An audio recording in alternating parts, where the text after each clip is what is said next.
ఇప్పుడు దేశంలో అతిపెద్ద సమస్య నిరుద్యోగం. తెలంగాణలో నిరుద్యోగుల వల్లనే గత ప్రభుత్వం కూలిపోయింది లేదా గత ప్రభుత్వం అధికారం చేజారిపోయింది అనేది కూడా చాలామందికి తెలిసిన విషయం. దేశంలో కూడా నిరుద్యోగం వల్లనే అధికార పార్టీకి సీట్లు కూడా తగ్గాయి. బట్ తెలంగాణకు వచ్చేప్పటికల్లా ఈ నిరుద్యోగ సమస్యకు సంబంధించి అనేక రకాల అంశాలు ముందుకు వస్తున్నాయి. గత అసెంబ్లీ ఎన్నికలకు ముందు నిరుద్యోగులు పెద్ద ఎత్తున రాష్ట్రమంతా ప్రచారం కూడా చేశారు. ఈ ప్రభుత్వం నిరుద్యోగులకు వ్యతిరేకంగా ఉంది కాబట్టి వీళ్ళని గద్దె దింపాలి అని. అప్పుడు వాళ్ళకి సహకరించిన party Congress party. But Congress party అధికారంలోకి వచ్చాక 6 నెలల తర్వాత కూడా ఏవైతే హామీలు ఇచ్చారో అవి నెరవేర్చడం లేదని నిరుద్యోగులు మళ్ళీ రోడ్డుకెక్కారు.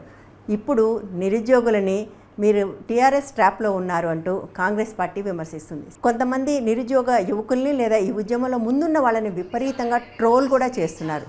ప్రధానంగా ఇద్దరి మీద విపరీతంగా ట్రోల్స్ జరుగుతున్న నేపథ్యంలో వాళ్ళతో ఈరోజు మాట్లాడటం కోసం మనం స్టూడియోకి పిలిచాము. మనతో ఇప్పుడు స్టూడియోలో ఉన్నారు మహేందర్, సింధు. ఓకే మహేందర్, అసలు సమస్య ఏంటి? అసలు ఏం జరుగుతుంది? ఏదైతే గత ప్రభుత్వం కొంచెం నిరుద్యోగుల మీద కొంత కన్సర్న్ లేక ఉద్యోగాల భర్తీ లేదు అనే విషయం తెలిసిన తర్వాత కాంగ్రెస్ పార్టీ వచ్చేసి మాకు సపోర్ట్ చేయండి, మీరు ఊళ్ళలోకి వెళ్ళండి, మాకు సపోర్ట్ చేయండి, మమ్మల్ని గెలిపిస్తే మేము 1 సంవత్సరంలో 2 లక్షల ఉద్యోగాలు ఇస్తాము, మీ డిమాండ్లన్నీ నెరవేరుస్తాము అని మమ్మల్ని మభ్యపెట్టి మాతో బస్సు యాత్రలు చేపించింది. అన్నీ చేపించిన తర్వాత ఈరోజు మాకు ప్రధానమైన సమస్యలు ముందుకు వస్తే మమ్మల్ని ఏమాత్రం గత 3 నెలల కానుంచి మేము హెజిటేషన్ చేస్తున్నాము, ధర్నాలు చేస్తున్నాము, అందరికి రిప్రజెంటేషన్ ఇస్తుంటే ఏ ఒక్కటి కూడా పట్టించుకునే పరిస్థితి లేదు. ప్రధానంగా మా డిమాండ్లు ఏంటంటే గ్రూప్ 2లో పోస్టులు పెంచాలి, గ్రూప్ 1లో 1:3 రేషియో పెంచాలి, మెగా డిఎస్సి వేయాలి అనే ప్రధాన డిమాండ్లతోటి మేము ముందుకు వచ్చినాం. ఇవన్నీ కూడా వాళ్ళు హామీలు ఇచ్చినాయే మేము అడుగుతున్నాము, మేము కొత్తగా ఏం అడగట్లేదు. అయినప్పటికీ ప్రభుత్వం పట్టించుకోవట్లేదు, ఏమి చేయట్లేదు. లాస్ట్కి మేము ఏం చేసినాము, 2 రోజుల క్రితము టీజీపీఎస్సీ ముట్టడికి పిలిపించినాము. వేలాది మందిగా స్వచ్ఛందంగా నిరుద్యోగులు వచ్చి పార్టిసిపేట్ చేశారు, దాన్ని విజయవంతం చేశారు. ఈ క్రమంలో గవర్నమెంట్ వచ్చి 6 నెలలే అవుతుంది, నిరుద్యోగుల నుంచి ఇంత వ్యతిరేకత వస్తే ప్రభుత్వం మీద మచ్చ వస్తుందనే ఉద్దేశంతో తప్పుదోవ పట్టించడం కోసం కేవలము మేము ఒక పార్టీలో ట్రాప్లో ఉన్నాము, ఒక పార్టీ మనుషులనే అలాంటి కుట్రపూరిత చేస్తున్నారు. ఇది ఏ పార్టీకి సంబంధం లేదు, మేము ఏ పార్టీకి సంబంధం లేదు. గత ప్రభుత్వంలో టీఆర్ఎస్ మీద కొట్లాడినాము, గత ప్రభుత్వం ఉన్న ఏ విధానాల మీద కొట్లాడినాము, ఇప్పుడు వీళ్ళ మీద కూడా కొట్లాడుతున్నాము. కానీ ఈ ఉద్యమం జరగలేదు, ఇది కృత్రిమమైన ఉద్యమము, వీళ్ళు పార్టీ వాళ్ళు వెనుకుండి నడిపిస్తున్నారు అనేసి ఒక మచ్చ కనుక చేస్తే ప్రభుత్వం మీద ఎటువంటి నింద రాదనే ఉద్దేశంతో మమ్మల్ని తప్పుదోవ పట్టించడం కోసం మమ్మల్ని ట్రోల్ చేయడం జరుగుతుంది. మేము వేరే వాళ్ళ మనుషులమని, వేరే పార్టీ మనుషులమని జరుగుతుంది. ఇది వాస్తవం కాదు. ఈ ఉద్యమం పూర్తిగా నిరుద్యోగులు చేసిన ఉద్యమం, పూర్తిగా మా హక్కుల గురించి ఇంకా పోరాడుతుంది. గత ప్రభుత్వం ఉన్నప్పుడు కాంగ్రెస్తో కలిసి పనిచేసామంటున్నారు కదా, అంటే స్పెషల్గా పర్టికులర్గా మీరు కూడా, మీ ఇద్దరు కూడా కాంగ్రెస్ వాళ్ళతో కలిసి పనిచేశారు. అప్పుడు కలిసి పనిచేసినాము. అశోక్ నగర్ వచ్చారు, అశోక్ నగర్ వచ్చి మీరు బస్సు యాత్ర చేయండి అన్నారు, బస్సు యాత్ర చేసినాము. రాహుల్ గాంధీని అశోక్ నగర్ తీసుకొచ్చారు, మాకు హామీ ఇప్పించారు. రాహుల్ గాంధీ స్వయంగా చెప్పారు, మీ మీద మాకు కన్సర్న్ ఉంది, మీ విషయం మాకు అర్థమైంది, సంవత్సరంలో 2 లక్షల ఉద్యోగాలు ఇస్తామనేసి రాహుల్ గాంధీ వచ్చేసి ఇక్కడ హామీ ఇచ్చిపోయాడు. అలానే చాలా కాంగ్రెస్ నేతలు వచ్చారు అశోక్ నగర్కి, మీ సమస్యను మేము అర్థం చేసుకున్నాము, మీ సమస్య ఖచ్చితంగా తీరుస్తాము, మా వైపు ఉండండి, మాకు ప్రచారం చేయండి. స్వయాన ఇప్పుడున్న చీఫ్ మినిస్టర్ రేవంత్ రెడ్డి గారు కూడా ఒక ప్రెస్ క్లబ్లోకి వచ్చేసి మీరు 30 లక్షల మంది ఉన్నారు, 30 లక్షల మంది మనిషికి 3 ఓట్లు ఇచ్చినా 90 లక్షల ఓట్లు పడతాయి, మేము ప్రభుత్వం అధికారం రాగలకే అన్ని సమస్యలు తీరుస్తాము, మీకు అలాంటి సమస్య ఏమీ లేదని చెప్పారు. కానీ ఈరోజు మాత్రము మేము 3 నెలల కాడ నుంచి ప్రతి ఒక్క మినిస్టర్ దగ్గరికి పోయి రిప్రజెంటేషన్ ఇచ్చినాము, ప్రతి ఎమ్మెల్యే దగ్గర రిప్రజెంటేషన్ ఇచ్చినాము. ఏ ఒక్క ఎమ్మెల్యే కూడా చేస్తామంటున్నారులే కానీ కనీసం మా సమస్యని ఆ సీఎం దృష్టికి తీసుకెళ్తారో లేదో కూడా మాకు తెలియదులే. కానీ నిన్న పక్క రాష్ట్రం సీఎం వస్తే పర్మిషన్ ఇచ్చారులే, కానీ మేము శాంతియుత ర్యాలీ చేస్తామంటే ఇవ్వలేదు. అదెక్కడ తెలంగాణ నిరుద్యోగులు ఇంతకుముందు నిరుద్యోగం గురించి మనం వేరే వాళ్ళతో కొట్లాడినాము, వేరే రాష్ట్రం గురించి కొట్లాడినాము, ఆంధ్ర వాళ్ళతో కొట్లాడినాము. ఇప్పుడు మేము మా ప్రభుత్వంలో మా మీద కూడా మీరు లాఠీచార్జ్ చేస్తే, తెలంగాణ బిడ్డల మీద కూడా మీరు లాఠీచార్జ్ చేస్తే ఇంకా మేము ఎవరికి చెప్పుకోవాలి? రైట్. సింధు, అసలు ఎగ్జాక్ట్గా మీ డిమాండ్స్ ఏంటి ఇప్పుడు? అంటే ఒకవైపున ప్రభుత్వం వచ్చి 6 నెలలు కూడా కాలేదు, వరుసగా 2 ఎన్నికలు ఎదుర్కొన్నాము, ఇప్పుడే ఇంకా ఏం చేయలేదు మేము అని ప్రభుత్వం ఉంటుంది. బట్ మీ డిమాండ్స్, పర్టికులర్గా మీ డిమాండ్స్ ఏంటి? పర్టికులర్గా ఎట్ ద మూమెంట్ మాకున్న ప్రైమ్ డిమాండ్స్ వచ్చేసి గ్రూప్ 2 and 3 పోస్టులు పెంచాలి అనేది ఒక డిమాండ్, గ్రూప్ 1 1:100 చేయాలి అనేది ఒక డిమాండ్, డిఎస్సిలో కూడా కొన్ని పోస్టులు యాడ్ చేసి కొంచెం సమయం ఇవ్వాలనేది అనదర్ డిమాండ్. ఇవి 3 ప్రైమ్ డిమాండ్స్. యాక్చువల్గా చాలా డిమాండ్స్ ఉన్నాయి, కానీ ఇప్పుడు ఎట్ ద మూమెంట్ మాకు ప్రామిస్ రావాల్సినవి ఏంటంటే ఈ 3 డిమాండ్స్. ఇంకా లేటర్ ఆన్ ఇంకా ఇష్యూస్ చాలా ఉన్నాయి. జియో 40 రేషియో పెంచాలి, 1:100 చేయాలనేది one of the prime demands. ఇంకా పార్ట్ దిస్ జియో 46 ఉంది, గురుకుల రెలింక్విష్మెంట్ ఉంది, ఇలా చాలా ఉన్నాయి. కాకపోతే మేము అడిగేది ప్రైమ్ డిమాండ్స్లో ఉన్నాయి. అవి that can take time, that can hold. అవి కొంచెం హోల్డ్ చేయొచ్చు వాటిని, కానీ ఇవి హోల్డ్ చేయలేము. సో ఈ ప్రైమ్ డిమాండ్స్తో మేము ముందుకు వెళ్ళినాము. అది సరే 6 months 7 months అవుతుంది కదా గవర్నమెంట్ వచ్చి అనేది is a question. Yes, I agree on that. Time ఈ షార్ట్, తక్కువ టైమే ఉంది. కాకపోతే మీరు మాకు ప్రామిస్ చేసే ముందు మీకు అర్థం అవ్వలేదా, గవర్నమెంట్కి అర్థం అవ్వలేదా? గవర్నమెంట్ షుడ్ నో, గవర్నమెంట్కి తెలిసి ఉంటుంది కదా, లైక్ ఇది ఇమీడియట్గా చేయాల్సింది అని చెప్పి గవర్నమెంట్కి తెలిసి ఉంటుంది. సో ఇప్పుడు మనం పక్క రాష్ట్రం ఆంధ్రప్రదేశ్ది చూసుకుంటే అక్కడ చంద్రబాబు నాయుడు గారు కూడా సైన్ చేసిన వెంటనే ఫస్ట్ సైన్ చేసిన ఫైల్ ఏంటి అని అంటే మెగా డిఎస్సి ఫైల్ మీద సైన్ చేశారు. ఎందుకు? అది ఇమీడియట్గా మనం రెస్పాండ్ అవ్వాల్సిన ఇష్యూ అని తను ఆలోచించారు కాబట్టి సైన్ చేశారు. సో సేమ్ వే ఇక్కడ రేవంత్ రెడ్డి గారు కూడా అలా సైన్ చేసి ఉండాల్సింది, కానీ చేయలేదు. But we still waited. మేము ఇంకా ఒక 7 months వరకు మేము వెయిట్ చేసాం. అట్లానే మేము ఇష్యూని ఎప్పటికప్పుడు రిమైండ్ చేస్తూనే వచ్చాం గవర్నమెంట్ వాళ్ళకి, లైక్ పోస్టులు పెంచాలి, మీరు 1:100 చేయాలి అనేది ఫ్రమ్ జనవరి మేము రిమైండ్ చేస్తూనే వచ్చాము. మేము అట్లా వదిలేసి సడన్గా ఆల్ ఆఫ్ సడన్ మేము జూన్లో కరెక్ట్గా ఎగ్జామ్ ముందు ఇష్యూ రేస్ చేసామన్నట్టు కూడా కాదు. ఎప్పటి నుంచో మేము మాట్లాడుతూనే వచ్చాం, ప్రభుత్వానికి రిమైండ్ చేస్తూనే వచ్చాం, కానీ గవర్నమెంట్ కంప్లీట్గా నెగ్లెక్ట్ చేసింది ఈ ఇష్యూలో.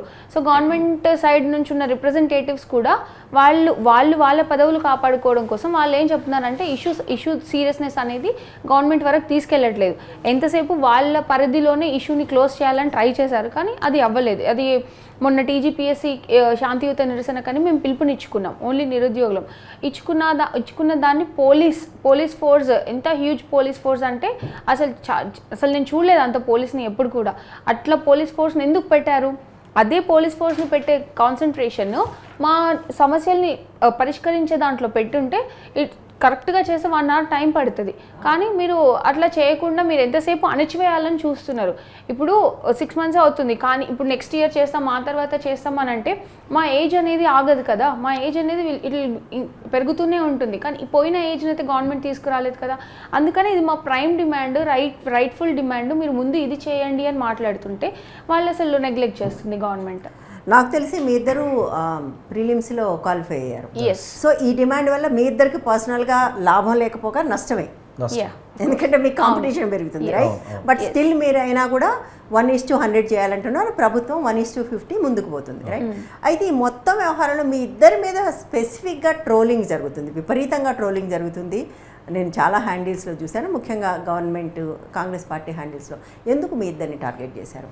కేవలం ఎందుకు అని అంటే, ఇంతకుముందు కాంగ్రెస్ ప్రభుత్వం వచ్చి మా దగ్గరకు వచ్చి మాకు సపోర్ట్ చేయండి అన్నప్పుడు మేము యాజ్ ఎ స్టూడెంట్స్గా ఒకటే పార్టీకి సపోర్ట్ చేస్తే ఇంకో పార్టీ అధికారంలోకి వచ్చినప్పుడు ఆ పార్టీ మాకు ఏమీ హామీ ఇవ్వకపోతే మళ్ళీ ఇంకోసారి వెళ్ళేసి ఆ పార్టీ దగ్గరికి ఎట్లా అడుగుతామనే ఉద్దేశంతో కొంతమంది మేమే పోయేసి అప్పుడు ఉన్న పార్టీ బీఆర్ఎస్ దగ్గరికి వెళ్ళేసి మా డిమాండ్లు ఇవి, మీరు గెలిచినప్పటికీ ఈ హామీలన్నీ నెరవేర్చాలనేసి మేము అక్కడికి వేసి ఒక ప్రోగ్రామ్ చేసినాము. ఆ ప్రోగ్రామ్ చేసినందుకు ఈరోజు ఇదంతా చేస్తున్నారు. అప్పుడు కాంగ్రెస్ పార్టీతో మా నిరుద్యోగులే తిరిగినారు, దాంట్లో మేము కొంతమంది వెళ్ళేసి మీ ప్రభుత్వం వస్తే, వేరే ప్రభుత్వం వస్తే మరి ఎలా, ఆ ప్రభుత్వానికి కూడా మన రిప్రజెంటేషన్ ఇవ్వాలి, ఆ ప్రభుత్వానికి కూడా మన బాధలు చెప్తేనే కదా మళ్ళీ ఆ ప్రభుత్వం వస్తే మరి మమ్మల్ని ఆ ప్రభుత్వం వస్తే ఎట్లా అనే ఉద్దేశంతో ఆ ప్రభుత్వం దగ్గరికి వెళ్ళి ప్రోగ్రామ్ చేసేసి మేము ఆ రిప్రజెంటేషన్ ఇచ్చినాము. ఆ రిప్రజెంటేషన్లో భాగంగా మాట్లాడిర్రు, మాకు హామీలు ఇచ్చిర్రు, మా ప్రభుత్వం వస్తే ఈ హామీలను నెరవేరుస్తామని చెప్పిండ్రు. అప్పుడు మేము పోవడానికి కారణము అందరూ ఇప్పుడు కాంగ్రెస్ పార్టీకి చేస్తున్నారు, వేరే పార్టీ వస్తే మరి సమస్యలు ఎక్కడికి పోతాయి అనే ఉద్దేశంతో పోయినాం తప్పితే అక్కడ ఎలాంటి ఉద్దేశము, పార్టీ ఉద్దేశము లేదు. మేము అప్పుడు అందరి పార్టీలో అమిత్ షా గారు ఇక్కడికి వస్తారంటే కూడా మాకు అమిత్ షా గారి అపాయింట్మెంట్ దొరికిందంటే అక్కడికి కూడా వెళ్ళినాము. బట్ అక్కడికి వెళ్ళినాము, ఆ రోజు కలవలేదు. అందరూ ఎలక్షన్స్ అప్పుడు అన్ని పార్టీల దగ్గరికి వెళ్ళినాము. అన్ని పార్టీలకి మీరు గెలిస్తే, ఏ పార్టీ గెలిచినా మాకు మీ డిమాండ్ చేయాలనేసి వాళ్ళకి రిప్రజెంటేషన్ ఇచ్చినాము. దాన్ని వీళ్ళు ఇప్పుడు ఆసరాగా తీసుకొని ఆ రోజు మీరు కలిశారు కదా, ఆ రోజు మేము అప్పుడు కలిసింది మా సమస్యలు వివరించడానికే, మొన్న కలిసింది సమస్యలు వివరించడానికే, ఈరోజు మేము పుట్టడిప్పించినా కూడా మేము సమస్యలు వివరించడానికే. కానీ వీళ్ళు ఒకటే పార్టీని పట్టుకొని మేము బీజేపీ దగ్గర కూడా వెళ్ళినాం. మరి బీజేపీ దగ్గరికి వెళ్ళినాము, రిప్రజెంటేషన్ ఇచ్చినాము, వాళ్ళతో మాట్లాడించినాము. మరి బీజేపీ వాళ్ళు ఏం ట్రోల్ చేయట్లేదు కదా.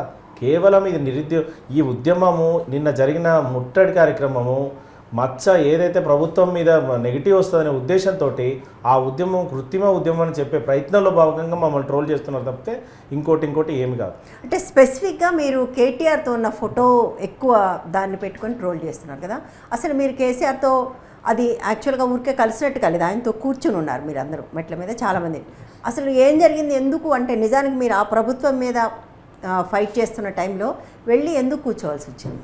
సో ఎందుకు కూర్చోవాల్సి వచ్చింది అని అంటే, ఫస్ట్ మేము ఇప్పుడు ప్రజెంట్ కాంగ్రెస్ గవర్నమెంట్తో అసోసియేట్ అయిన కొంతమందితో మేము బస్ యాత్ర చేయడానికి ఆ ప్రాసెస్లో మేము మాట్లాడినాము. ఆ చర్చల్లో భాగంగా నేను ఒకటే క్వశ్చన్ చేసినాం, రేపు కాంగ్రెస్ గవర్నమెంట్లోకి వస్తే ఇన్ కేస్ మా హామీలు నెరవేర్చకపోతే లేకపోతే ఒకవేళ చేయడంలో డిలే ఉన్నా మా ముందుండి ప్రశ్నించే వ్యక్తి ఎవరు, మీరు ఉంటారా అని కాంగ్రెస్ పర్సన్ని నేను అడిగినప్పుడు ఆ పర్సన్ చెప్పిన మాట ఏంటి అంటే, మేము ఉండము, బాధ్యత మీదే, మేము ఎటువంటి బాధ్యత మేము తీసుకోము, మీ రైట్స్ కోసం మీరు ఫైట్ చేసుకోవాల్సిందే, రోడ్ల మీదకి రావాల్సిందే అని క్లియర్గా చెప్పారు. అది ఏ పదవి లేకముందే అంత క్లియర్గా చెప్పినప్పుడు మేము కూడా కొంచెం రియలైజ్ అవ్వాలి, అదే ఏ పదవి లేకముందే ఇట్లా చెప్పినప్పుడు మనం అందరం ఒక పార్టీ సైడ్ వెళ్ళడం కరెక్ట్ కాదు. అండ్ ఇంత లార్జ్ సెక్షన్ ఆఫ్ పీపుల్లో కొంతమంది ఈ పార్టీ అనుకుంటారు, కొంతమంది ఆ పార్టీ అనుకుంటారు. సో ఇందులో కొంచెం లీడ్ చేసే వాళ్ళు న్యూట్రల్గా ఉంటేనే ఏదైనా ముందుకు వెళ్తుంది, సక్సెస్ అవుతుంది అన్న ఆలోచన మాకు వచ్చి రియలైజ్ అయ్యి then we approach KTR BRS రూలింగ్లో ఉన్నప్పుడు అప్రోచ్ అయినప్పుడు, మీ వల్ల మేము పడిన ఇబ్బందులు ఇవి, మీ వల్ల మాకు జరిగిన నష్టం ఇది, ఈ నష్టాన్ని మీరు రేపు ప్రభుత్వం వస్తే ఎట్లా పూడుస్తారు, మాకు జరిగిన నష్టాన్ని ఎట్లా పూడుస్తారు అని అడిగే ప్రాసెస్లోనే మేము కలిసినప్పుడు, నేను ఇద్దరికి చెప్తే మీరు వెళ్ళి బయటికి చెప్తే ఎవరు నమ్మరు, మీరు రండి, ఎంతమంది వస్తారో నా దగ్గరికి రండి, ఎనీ ర్యాండమ్ క్వశ్చన్ మీరు అడగండి, ఎవరెవరు ఎట్లా నష్టపోయారు, ఏ ప్రాసెస్ వల్ల నష్టపోయారు, ఏ జీవో వల్ల నష్టపోయారు, ఎట్లా ఏ నోటిఫికేషన్ వల్ల నష్టపోయారని మీరు నన్ను స్ట్రైట్గా అడగండి, దానికి నేను సమాధానం చెప్తాను. నేను క్లియర్గా ఒప్పుకున్నారు, కొంచెం నిర్లక్ష్యం జరిగింది మీ పట్ల, సో ఫర్దర్గా వచ్చినప్పుడు ఆ నిర్లక్ష్యం జరగకుండా చూసుకునే బాధ్యత మాది అని హామీ ఇచ్చారు. ఇప్పుడు ఎలక్షన్స్కి వెళ్ళే ముందు ఏ పార్టీ అయినా ఇచ్చేది హామీలే. సో అప్పుడు న్యూట్రల్గా ఉండడమే మేజర్ రీజన్ అయిపోయింది. ఇప్పుడు మేము ట్రోల్స్కి గురి కావడానికి మేజర్ రీజన్ ఏంటంటే మేము న్యూట్రల్గా ఉండడం. సో నేను అదే అడుగుతున్నా, ఇప్పుడు ఇంత ట్రోల్ చేస్తున్నప్పుడు సో మీ అందరూ ఎందుకు ఎవిడెన్స్ చూపించట్లేదు? సేమ్ మేము కాంగ్రెస్ పర్సనల్స్తో కూడా మేము వర్క్ చేసాము, వాళ్ళ దగ్గర కూడా మా సమస్యలు ముందు పెట్టినాము. అట్లనే మేము కాంగ్రెస్ పెయిడ్ ఆర్టిస్టులు అని చెప్పి మరి అప్పుడు ఎందుకు మమ్మల్ని పబ్లిసైజ్ చేయలేదు? కాంగ్రెస్లో మీరు ఎవరితో కలిసారు? మాణిక్రావు ఠాక్రే గారు, బోస్ రాజ్ గారిని కలిసాము, యోగేంద్ర యాదవ్ గారిని, వాళ్ళందరితో కూడా మీ ఫోటోలు ఉన్నట్టున్నాయి, వాళ్ళందరితో కూడా మేము కలిసాము. మా ప్రాబ్లమ్స్ ఇవి, రేపు కాంగ్రెస్ గవర్నమెంట్ వస్తే ఇట్లాంటివి మేము మళ్ళీ ఎదుర్కోవడానికి సిద్ధంగా లేము, చాలా నష్టపోయాము అని క్లియర్గా వివరించినాం. అందులో కోదండరామ్ సార్ కూడా ఉన్నారు, కోదండరామ్ సార్ త్రూనే మేము వెళ్ళాము అక్కడికి, సార్ ముందే మేము డిస్కస్ చేసాము, అన్నీ క్లియర్గా మాట్లాడాము. సో అప్పుడు లేనిది ఇప్పుడు ఎందుకు తెర మీదకి తీసుకొస్తున్నారంటే, అవును ఫార్చునేట్గానో అన్ఫార్చునేట్గానో మేము కొంచెం ముందుండి నడిపించాల్సి వచ్చింది. అంత పోలీస్ నిర్బంధం ఉన్నప్పుడు ఏ ఒక్క స్టూడెంట్ని కూడా గేట్ దాకా వెళ్ళనివ్వలేదు. సో కొంచెం ఏదో ఒక ప్లాన్ చేసుకొని మేము అక్కడ వెళ్ళినందుకు, మీడియా మమ్మల్ని కవర్ చేసినందుకు ఇంతలా ట్రోల్స్కి గురి చేస్తున్నారు. Especially being a respected women in the society, ఉమెన్ని అణచివేయడం చాలా ఈజీ. కాబట్టి అసలు కాంగ్రెస్లో ఉన్న ఒక రెస్పెక్టెడ్ పొజిషన్స్లో ఉన్న పర్సన్స్ కూడా ఒక కైండ్ ఆఫ్ అబ్యూజివ్ లాంగ్వేజ్ అనాలా, లేకపోతే అసలు యూజ్ చేయకూడని పదాలు కూడా యూజ్ చేస్తూ మాట్లాడడం అనేది చాలా షేమ్ఫుల్ అనిపిస్తుంది. సో రెస్పాన్సిబుల్ గవర్నమెంట్ ఉన్నప్పుడు అందులో ఉన్న పర్సనల్స్ కూడా చాలా రెస్పాన్సిబుల్ ఉండాలి, at the same time decent behaviour కూడా ఉండాలి. అది ఏదీ లేకుండా, అంటే అట్లా అనడానికి కారణం నాకేమనిపిస్తుంది అంటే, జస్ట్ మాకు ఆన్సర్ చేయలేక వాళ్ళు మమ్మల్ని ఎదుర్కోలేక మమ్మల్ని అట్లా నిందిస్తున్నారేమో అని మాకు అనిపిస్తుంది. స్పెసిఫిక్స్ కూడా మాట్లాడుకుందాం. మీరు ఎవరి గురించి మాట్లాడుతున్నారు? శంఖిని అని అన్నారు. ఐఎమ్ సారీ టు సే, నేను ఆ మాట అనాల్సి వచ్చినందుకు వాళ్ళు అన్నమాట. బట్ అదే వ్యక్తి ముందు మీతో ఎప్పుడైతే టీఆర్ఎస్ ప్రభుత్వం అధికారంలో ఉంది, ఎలక్షన్ల ముందు అదే వ్యక్తి మీతో ఇంటర్వ్యూ కూడా చేసినట్టున్నారు కదా? ఎస్, మేమే అప్రోచ్ అయినాం ఆ వ్యక్తిని. ఎందుకు అనంటే ఆ టైంలో మా ఇష్యూ అనేది బయటకు రావాలి, అందరికీ తెలియాలి అనే ప్రాసెస్లో టీఎస్పీఎస్సీ బోర్డు వల్ల మాకు జరుగుతున్న నష్టం, ఆ బోర్డుతో మాకున్న ఇష్యూస్ అనేది ఒక మీడియా ముందు పెడితే చాలామందికి తెలుస్తుందనే ఉద్దేశంతో అడిగితే రండమ్మా మాట్లాడదాము అని అంటేనే మేము వెళ్ళాము. ఇప్పుడు వితౌట్ దేర్ పర్మిషన్ మేము వెళ్ళలేము, కానీ వాళ్ళు రమ్మంటేనే మేము వెళ్ళాము. వెళ్ళినప్పుడు ఉన్న ఇష్యూస్ అన్ని డిస్కస్ చేసినప్పుడు ఆ పర్టికులర్ పర్సన్ చాలా ఆవేశంగా మీరు చాలా నష్టపోతున్నారు, మీరు కాంగ్రెస్కి వర్క్ చేయండి అని చెప్పి, తర్వాత చాలా ఆవేశంగా అప్పట్లో ఉన్న చైర్మన్ గారు జనార్దన్ రెడ్డి గారి మీదకి లైవ్లో చెప్పు చూపించిన మనిషి, అంత ఆవేశం ఉన్న మనిషి ఈ రోజు నేను వచ్చి క్వశ్చన్ చేస్తే అట్లా అనడం ఎంతవరకు కరెక్ట్? ఇప్పుడు నేను వెళ్ళింది డిఫరెంట్ ఇష్యూస్ కాదు, in case if at all అవి డిఫరెంట్ ఇష్యూస్ అయితే డెఫినెట్గా నేను అది యాక్సెప్ట్ చేస్తుండేనేమో. కానీ నేను సేమ్ ఇష్యూస్ మీద వెళ్ళినా. ఇప్పుడు ప్రీవియస్ బీఆర్ఎస్ గవర్నమెంట్ ఉన్నప్పుడు మాకు జరిగిన గవర్నమెంట్ చేసిన మిస్టేక్స్ ఏంటి అంటే ఎగ్జామ్స్ అన్ని బ్యాక్ టు బ్యాక్ డేటెడ్ ఉన్నాయి. సో ఆ ప్రాసెస్లో ఇప్పుడు నేను ఒక ఆస్పిరెంట్ని, సో నేను అన్ని ఆపర్చునిటీస్కి నాకు ఎలిజిబిలిటీ ఉంది, నేను రాసుకోవాలనే ఉంటుంది ఎవరికైనా. అట్లా బ్యాక్ టు బ్యాక్ ఉండడం వల్ల ప్రతి ఒక్కరు ఒక ఆపర్చునిటీ లూజ్ అవ్వాల్సి వస్తుంది. అట్లా ఉండే సిచ్యువేషన్. ఆ టైంలో మాకు కాంగ్రెస్ సపోర్ట్ చేసింది. కానీ కాంగ్రెస్ గవర్నమెంట్ ఫామ్ చేసిన తర్వాత కూడా ఇప్పుడు కూడా ప్రెసెంట్ ఇప్పుడు సేమ్ సిచ్యువేషన్ రిపీట్ అయింది. అంటే అక్కడ మిస్టేక్ జరగడం వల్ల మేము మీతో ఉన్నాం. సో మీరు మళ్ళీ అదే మిస్టేక్ రిపీట్ చేస్తే దాన్ని ఎట్లా చూడాలి మేము? ఇది కంప్లీట్ నెగ్లిజెన్స్ లాగానే కనిపిస్తుంది కదా. సో ఈ ప్రాసెస్లో ఇప్పుడు ఆ పర్సనల్ రెస్పాన్సిబుల్ పర్సన్స్ ఉన్నప్పుడు ఒక ఇష్యూని చేతనైతే టేకప్ చేయాలి. కానీ ఇష్యూని అణచివేసి గవర్నమెంట్ మీద ఎట్లాంటి నెగిటివిటీ లేదు అని బయటకు చూపించుకోవడం అనేది కరెక్ట్ కాదు. సో ఇప్పుడు ఆ పర్సన్ నన్ను ఆ మాట అని నన్ను అవమానించి ఉండొచ్చు. నన్ను ఒక్కదాన్నే కాదు, నాతో పాటు ఉన్న అన్ఎంప్లాయ్ సెక్షన్లో ఉన్న అమ్మాయిలందరినీ అన్నట్టే, నేను ఒక్కదాన్నే కాదు, ఈ లార్జర్ సెక్షన్ ఆఫ్ పీపుల్ని అన్నట్టే. అనడం వల్ల అవమానం జరిగింది, కానీ నాకైతే ఎటువంటి నష్టం జరగలేదు కదా. జరిగే అన్యాయం ఎటు జరుగుతుంది, దానికి మించి నష్టం జరగట్లేదు. కాకపోతే ఆ పర్సన్ వ్యక్తిత్వం ఏంటి అనేది బయటకు వచ్చింది. సో ఇప్పుడు దాంతో వాళ్ళకే నష్టం తప్ప నాకైతే నష్టం లేదు. రైట్. అంటే వాళ్ళు ప్రతిపక్షంలో ఉన్నప్పుడు మీతో మాట్లాడిన విషయాలే మళ్ళీ మీరు ఇప్పుడు కూడా మాట్లాడితే మిమ్మల్ని ట్రోల్ చేయడం అనేది జరుగుతుంది.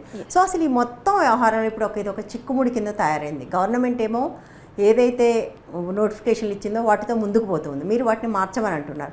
అసలు అంటే ఒక స్టేల్మేట్ లాగా ఉందని నాకు అనిపిస్తుంది. ఎట్లా బ్రేక్ అవుతుంది ఇది? ఇట్లా బ్రేక్ అవడానికి అసలు అవకాశం ఉందా? యా, డెఫినెట్లీ ఛాన్స్ ఉంది, పాసిబిలిటీ ఇంకా ఉంది. ఇక్కడ మేజర్గా అది బ్లాక్ అవ్వడానికి రీజన్స్ మేము చూస్తే మాకు అనిపించేది ఏంటంటే, first of all government focus చేయకపోవడం ఒకటి. సెకండరీ, ఇప్పుడున్న ప్రెసెంట్ చైర్మన్ మహేందర్ రెడ్డి గారు ఎవరైతే ఉన్నారో తనకి ఓన్లీ వన్ ఇయర్ టర్మ్ ఉంది. తను డిసెంబర్ ఆర్ జనవరిలో మేబీ రిటైర్ అవుతున్నారు మహేందర్ రెడ్డి గారు. సో ఈ లోపు మేము ఎగ్జామ్స్ అన్నీ ఆన్ టైం కండక్ట్ చేసి రిజల్ట్స్ ఇచ్చి by December 9th or 7th appointment orders ఇవ్వాలనే టార్గెట్ పెట్టుకున్నారు. ఓకే, మీ టార్గెట్ పెట్టుకున్నారు, దానివల్ల మాకు కూడా మంచి జరుగుతుంది. కానీ మంచి కంటే చెడు ఎక్కువ జరుగుతుంది కదా మాకు ఇక్కడ. ఇప్పుడు మీ ఈగోలకి మీ క్రెడిట్ కోసం మీరు పోతున్నారు, అది మీరు సాటిస్ఫై అవుతారు. కానీ ఇక్కడ 1 person సాటిస్ఫాక్షన్ ఇంపార్టెంటా, like lakhs of peoples satisfaction ఇంపార్టెంటా అనేది ఎందుకు ఆలోచించట్లేదు గవర్నమెంట్? డెఫినెట్గా లీగల్ ఇష్యూస్ ఏమీ ఉండవు, 100కి 100% పాసిబిలిటీ ఉంది. ఇన్ కేస్ ఇప్పుడు ఇట్లా అవుతుంది అనుకునే కంటే ముందు, డేట్స్ ఇచ్చే కంటే ముందే ఎందుకు మీరు దానిపైన ఎక్సర్సైజ్ చేయలేదు? దాని కొంచెం టైం తీసుకొని అయినా ప్రాపర్గా అనలైజ్ చేసి దేనికి ఎంత గ్యాప్ వస్తుంది. ఎందుకంటే ఈ మిస్టేక్స్ అన్నీ మీ దృష్టిలో ఉన్నవే, వీటికి మీరు సపోర్ట్ చేసింది మీరే. కాబట్టి ఇవన్నీ అనలైజ్ చేసి కొంచెం టైం తీసుకుని అన్నిటికీ డేట్స్ ఇవ్వాల్సి ఉండే. మీ క్రెడిట్ కోసమే చూసినప్పుడు టైం తీసుకొని డేట్స్ ఇచ్చి మీ క్రెడిట్ మీరు తీసుకోవాల్సి ఉండే. సో దట్ మాకు కూడా నష్టం జరగకపోతే మేము కూడా రోడ్ల మీదకి బట్ అది జరగలేదు. కానీ జరగకుండానే వాళ్ళు ముందుకు వెళ్ళిపోయారు కదా. ఇప్పుడు ఏం చేంజ్ చేయగలుగుతారు? ఇప్పుడు మేము ఇప్పటికైనా చేంజ్ చేసే అవకాశం ఉంది. ఇప్పటికైనా చేంజ్ చేయొచ్చు. రిజల్ట్ ఇచ్చిన తర్వాత Group 1 ఇష్యూ ఒకటి నిన్న 1:50 ఇచ్చారు, అది చేంజ్ చేసే అవకాశం గవర్నమెంట్ చేతుల్లోనే ఉంటుంది. ఇప్పుడు Group 2 డిఎస్సి ఎగ్జామ్ ఉంది. డిఎస్సి ఎగ్జామ్ సిలబస్ వేరు, Group 2 సిలబస్ వేరు. డిఎస్సి ఎగ్జామ్ అయిపోయిన 2 రోజుల తర్వాత Group 2 ఎగ్జామ్, ఇది రాసిన వాళ్ళే 5 లక్షల మంది ఇది రాస్తారు. కనీసం ఏ మాత్రం వ్యవధి లేకుండా ఇస్తే ఒక లాస్, ఈక్వల్ జస్టిస్కి కూడా ఇది వ్యతిరేకం. ఒక ఎగ్జామ్కి అపీర్ అయితే ఇంకో ఎగ్జామ్ ఎక్కడికి పోతుంది? సో అందుకోసం ఇప్పటికైనా ప్రభుత్వం స్పందించాలి. పక్క రాష్ట్రంలో ఇది చేశారు, ఏదైతే మేము డిమాండ్లు అడుగుతున్నామో పక్క రాష్ట్రంలో చేశారు. వాళ్ళకేం లీగల్ ఇష్యూస్ రానప్పుడు ఇక్కడ ఎందుకు లీగల్ ఇష్యూస్ వస్తాయి? లీగల్ ఇష్యూస్ ఏం కాదు, వీళ్ళకి చిత్తశుద్ధి లేక చేయడానికి చేతగాక తప్పితే ఏమాత్రం లీగల్ ఇష్యూస్ రాదు. ఇంత పెద్ద నేషనల్ పార్టీ లీగల్ ఇష్యూస్ వస్తాయి అంటున్నారు.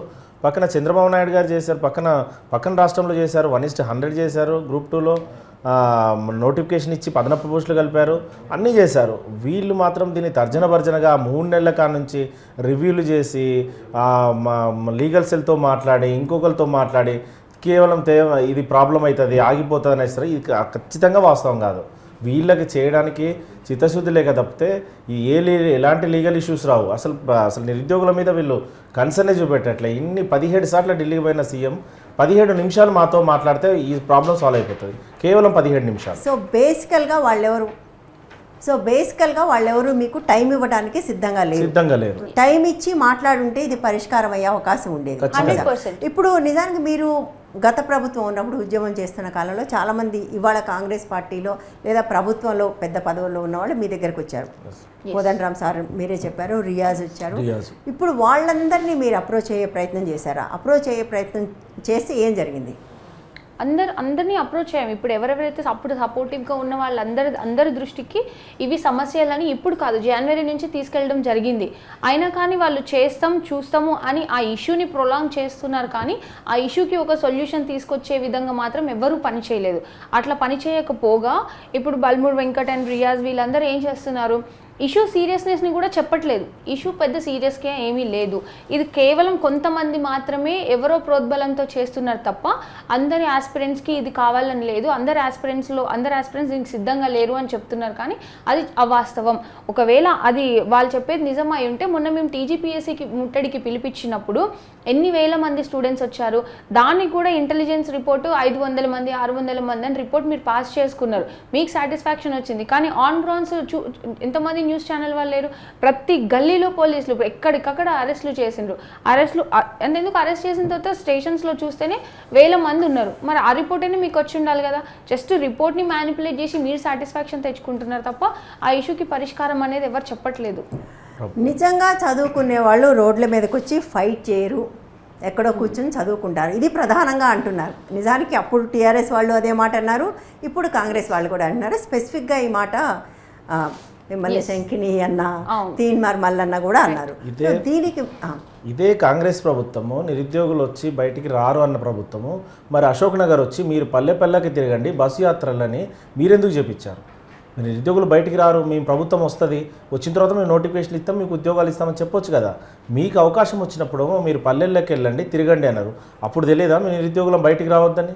అప్పుడు తెలియదా నిరుద్యోగులు బయటకు వచ్చి ప్రచారం చేయొద్దని? అప్పుడు తెలియదా బస్సు ప్రచారం చేయొద్దని?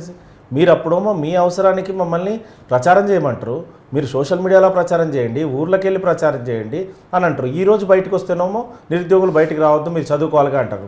మరి అప్పుడు చెప్పొచ్చు కదా, మీరు నిరుద్యోగులు కూర్చొని చదువుకోండి, మేము అధికారంలోకి వస్తే మేము ఉద్యోగాలు ఎలాగిస్తామో అని చెప్పొచ్చు కదా. మీరు మాకు ఒక పెద్ద ప్లాన్ ఇచ్చి బస్సు యాత్ర చేయండి, మీరు ఒక ప్రతి విలేజ్కి వెళ్ళండి, ప్రతి విలేజ్లో చెప్పండి, మీరు ప్రామిస్ ఛాలెంజ్ అని చెప్పించుకోండి, మీరు ప్రచారం మాకు 3 నెలలు మాకు కేటాయించండి, తర్వాత మీకు బంగారు భవిష్యత్తు ఉంటుంది, ప్రతి ఒక్కరికి మేము సమస్య నెరవేరుస్తామని అప్పుడు చెప్పినప్పుడు నిరుద్యోగులు అవసరం వచ్చినప్పుడు నిరుద్యోగులు అవసరము. ఇప్పుడు నిరుద్యోగులు బయటకు వస్తేనేమో ఇది తప్పుదోవ పట్టించడం కోసం చదువుకున్న వాళ్ళు ఎందుకు వస్తారంట. మేము ఎందుకు వస్తాం చదువుకున్న వాళ్ళు? మీరన్న లాజికే కరెక్ట్ అయితే మీరు మా సమస్యలు తీరిస్తే మేము ఎందుకు వస్తాము? మేమేమన్నా వచ్చింది ప్రధాన డిమాండ్లు మాకు అనిపించిన డిమాండ్లు కాదు, మీరు చెప్పిన డిమాండ్లు ఏదైతే నిన్న ప్రొటెస్ట్ చేసినామో అవి అన్ని డిమాండ్లు వాళ్ళు చెప్పిన డిమాండ్లే, ఒక్క కొత్త డిమాండ్ లేదు. ఏది మేమైతే రేషియో అన్నదో బట్టి విక్రమార్క గారు అసెంబ్లీ సాక్షిగా చెప్పిర్రు, రేషియో పెంచుతాము 1:100 అని, గ్రూప్ 2లో గ్రూప్ 3లో పోస్టులు పెంచుతామన్నది స్వయంగా రేవంత్ రెడ్డి గారు ఇక్కడికి వచ్చి ప్రెస్ క్లబ్లో చెప్పిన విషయమే. మెగా డిఎస్సీ వేస్తానన్న చెప్పింది రేవంత్ రెడ్డి గారు, మా ట్విట్టర్లో పెట్టారు, ప్రెస్ క్లబ్లో చెప్పారు. మీరు చెప్పిన మాటలే కదా, మీరు చెప్పిన మాటలకి మేము వచ్చి అడుగుతున్నాము. దీంట్లో మేము బయటికి రావద్దు, బయటికి రావాలని ఏముంది? ఖచ్చితంగా మేము బయటకు వస్తాము. ఈ రేషియో పెంచడం అనేది ఇంకెక్కడైనా జరిగిందా? ఏపీలో జరిగింది. ఏపీలో 1:12 అనే ఉంటుంది, 1:100 చేశారు దాన్ని. రేషియో విషయంలో ఏముంటుందంటే 1996 తెలంగాణ సబార్డినేట్ రూల్స్ ఉంటాయి, అది విభజన చట్టంలోనే మనకు వర్తించింది వాళ్ళకి వర్తింది. దాంట్లో ఒక ప్రొవిజన్ 22 ఐటమ్ నెంబర్ 22లో ఏముంటుందంటే ఏ డైరెక్ట్ రిక్రూట్మెంట్ అయినా జరిగేటప్పుడు ఆ రేషియో నిష్పత్తి తీసుకునే ఆ అధికారం మొత్తము గవర్నమెంట్కి ఉంటుంది అని ఉంటుంది. అయితే వాళ్ళు ఏం చేశారంటే ఏపీలో ఆ ఊకే గవర్నమెంట్ దగ్గరికి వెళ్ళి పిఎస్సి ఒక లెటర్ ఇవ్వకుండా ఆ అధికారాన్ని పిఎస్సి కట్టబెడుతూ ఒక జీవో ఇచ్చారు, జీవో నెంబర్ 5 2022. ఆ జీవో ఇచ్చేసి ఈ ప్రొవిజన్ ప్రకారం మీకు అధికారం ఇస్తున్నాము, మీరు రేషియో పెంచుకోవచ్చు తగ్గించుకోవచ్చు అంటే వాళ్ళు ఒక నోటిఫికేషన్లో 1:12 తీసుకుంటారు, ఒక నోటిఫికేషన్లో 100 తీసుకుంటారు, ఒక నోటిఫికేషన్లో 1:14 తీసుకుంటారు. ఆ అధికారం వాళ్ళకి ఇచ్చారు, ఎటువంటి లీగల్ సమస్య రాదు. అదే ప్రొవిజన్ చట్ట ప్రకారం మనకు వచ్చింది, ఆ ప్రొవిజన్ అమలు చేసి ఇప్పుడు కూడా ఒక ఆర్డర్ పిఎస్సికి పాస్ చేస్తే వాళ్ళు 1:100 ఇవ్వచ్చు, 1:150 ఇవ్వచ్చు, ఎంతైనా ఇచ్చే అధికారం పిఎస్సికి ఉంటుంది. ఇది బయటికి రానియకుండా మాకు చట్టపరమైన అది వస్తుంది, చట్టపరమైన చిక్కులు వస్తుంటే ఏం చిక్కులు రావు. వీళ్ళ కేవలం మధ్యవర్తులు ఎవరైతే మాకు రిప్రజెంటేటివ్ అనేసి మా తరపున ఎవరైతే ఉన్నారో వాళ్ళు సమస్య ఉంది అని సీఎం దృష్టికి తీసుకెళ్తే మీరు మధ్యలో ఉన్నారు కదా, ఎందుకు సమస్య ఉత్పన్నం అనేసి వాళ్ళ మీద ఎక్కడ అదొస్తుందో అనేసి ఇక్కడ ఏం సమస్య లేదు అని సృష్టించే ప్రయత్నం చేస్తున్నారు. అందుకే ఈ సమస్య అక్కడికి వెళ్ళట్లేదు. అంటే ముఖ్యమంత్రి దాకా వెళ్తే ఈ సమస్య పరిష్కారం అయ్యే అవకాశం ఉందంటారా? ఖచ్చితంగా అవుతుంది. ఎట్లా? ఏది వీళ్ళు ఏదైతే లీగల్ ప్రొవిజన్ చెప్తున్నారో గ్రూప్ 2 విషయంలో, గ్రూప్ 3 విషయంలో, డిఎస్సి విషయంలో ఏదైతే చెప్తున్నారో అది ఏమాత్రం లీగల్గా సమస్య కాదు. అది వీళ్ళు చెప్పే విషయం ఏం చెప్తున్నారు, సమస్య అవుతుంది అని చెప్తున్నారు. నేను ఇంకో ఛానల్లో కూడా ఈ సమస్య కాదు అని చెప్పిన ఎవిడెన్స్తో సహా చూపించినా, మీకు కూడా ఎవిడెన్స్ కావాలంటే ఇప్పుడు తీసుకొచ్చినా చూపిస్తాను. తర్వాత వాళ్ళు అక్కడి నుంచి నాకు సీఎం దగ్గరికి తీసుకెళ్తామని చెప్పారు, నువ్వు ఎక్స్ప్లెయిన్ చేయమని చెప్పారు. తర్వాత వీళ్ళు ఎప్పుడు నాకు కన్సల్ట్ అవ్వలేదు, నేను పోలేదు. కేవలం వీళ్ళకి అవగాహన లేక వీళ్ళు వాళ్ళకి చెప్పడం వల్ల, సీఎం దృష్టి తీసుకుపోకపోవడం వల్ల సాధ్యం కావట్లేదు. కానీ జస్ట్ 10 నిమిషాలలో ఇప్పుడు కూడా చెప్తున్నా, 10 నిమిషాలలో ఏ లీగల్ ప్రొవిజన్స్ అడ్డు రావు మా డిమాండ్లకు అనేసి ప్రూవ్ చేయడానికి నేను సిద్ధం. ఇక్కడ అంటే సమస్య ఎందుకు ఉంది అనేది ఇప్పటికీ చాలామందికి అర్థం కావట్లేదు. ఎందుకంటే ఒకటి గ్రూప్ 1కి సంబంధించి ఎక్స్ట్రా జాబ్స్ అడగట్లేదు, మీరు అడుగుతున్నారా? లేదు, 1:100 చేయమంటున్నారు. అంటే ఎక్కువ మందికి మెయిన్స్ రాసే అవకాశం కల్పించాలి అని. డిఎస్సికి సంబంధించి మాత్రం ఎక్కువ వేయాలని అడుగుతున్నారు, రైట్? బట్ అంటే ప్రభుత్వానికి ఈ సమస్యలు ఇప్పటికైతే, ఎందుకంటే ఉన్నవే డిఎస్సి ఇప్పుడు కాకపోతే మళ్ళీ 6 నెలల తర్వాత అయినా వేయాల్సినవి అవి, ప్రభుత్వానికి పెద్దగా భారం కూడా అయ్యే వ్యవహారం కాదు ఇది. బట్ అయినా కూడా ఎందుకు చేయట్లేదని అనిపిస్తుంది మీకు? అంటే మీ వైపు నుంచి మీకు మీ అనాలిసిస్ ఏంటి, ఎందుకు చేయట్లేదు అనిపిస్తుంది? సో ఫస్ట్ ఒక పాయింట్ ఏమనిపిస్తుంది అంటే, ఇప్పుడు 1:100 చేస్తే ఇప్పుడు ఉన్న 31,000 ఆల్రెడీ 1:50 రేషియోలో 31,000 మెంబర్స్ని సెలెక్ట్ చేశారు మెయిన్స్కి. దానికి డబుల్ అవుతుంది నెంబర్, 62,000 వరకు వెళ్తుంది నెంబర్. సో 62,000 మెంబర్స్ని వాళ్ళందరికీ ఎగ్జామ్ కండక్ట్ చేసి వాళ్ళ పేపర్స్ ఎవాల్యుయేషన్కి, అంటే లైక్ అక్టోబర్ ఎండింగ్ వరకు మెయిన్స్ ఎగ్జామ్ ఉంది. So November as per they, అంటే వాళ్ళ అంచనా ప్రకారం డిసెంబర్లో ఖచ్చితంగా గ్రూప్ 1 అపాయింట్మెంట్ ఆర్డర్స్ ఇవ్వాలనేది వాళ్ళ టార్గెట్.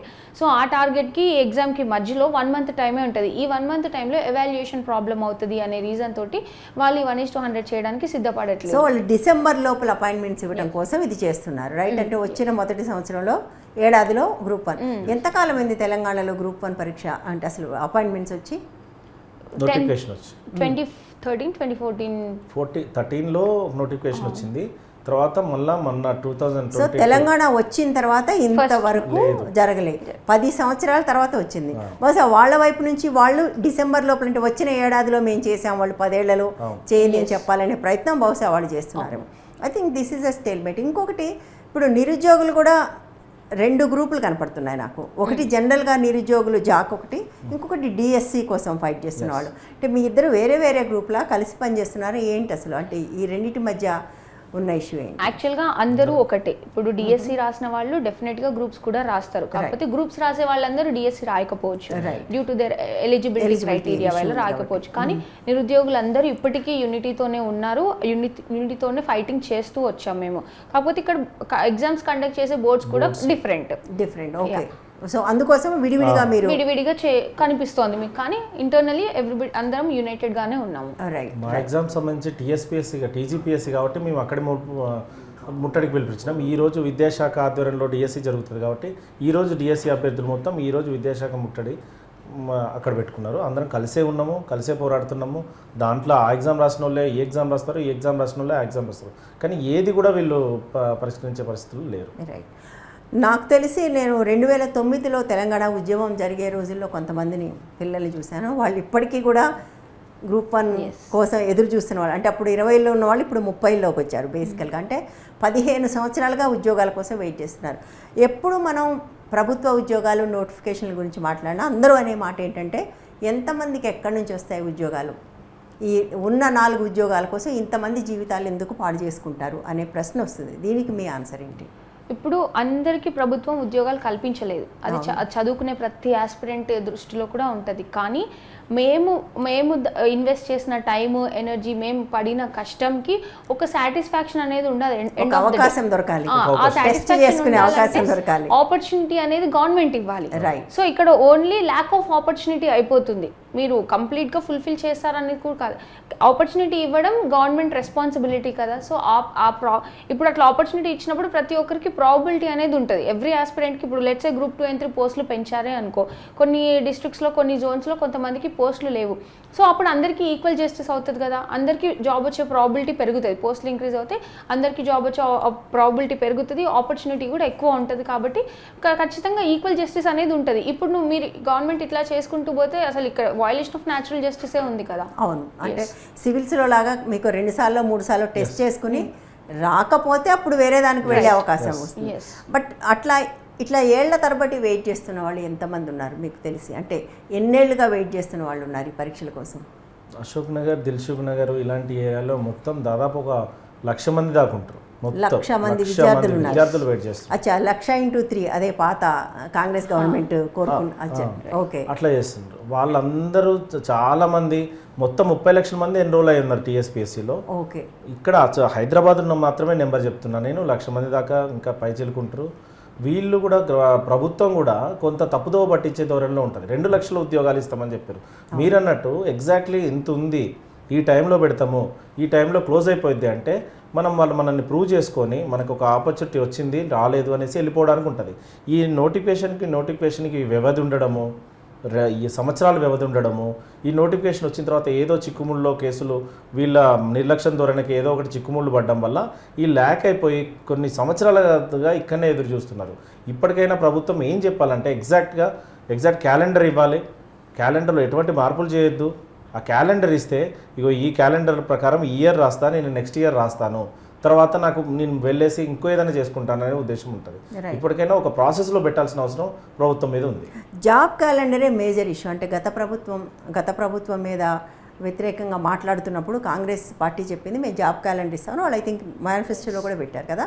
సో ఈ జాబ్ క్యాలెండర్ గురించి ఇప్పుడు ప్రభుత్వం ఏమంటుంది?